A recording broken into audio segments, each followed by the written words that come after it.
Achoo! These days there are lots of people who are sick. Do you know that in different languages people react differently to someone sneezing and they say different things? For example, in English we say God bless you. In German we say Gesundheit. We're wishing health. Gesundheit. In Greek we say Yitzes. It also means health. In Ukrainian we say Budь здоров, be healthy. In Turkish we say Çok yaşa, live long. And in Chinese they also say Bai Sui, which means 100 years. Or they can ask Meishiba, is there any problem?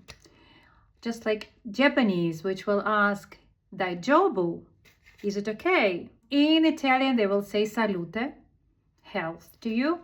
In Spanish they will also say salud. Sometimes they say salud, dinero, amor. Health, money, love.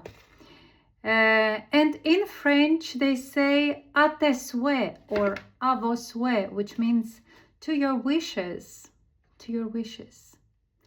Anyway, stay healthy during the holidays and subscribe to my channel.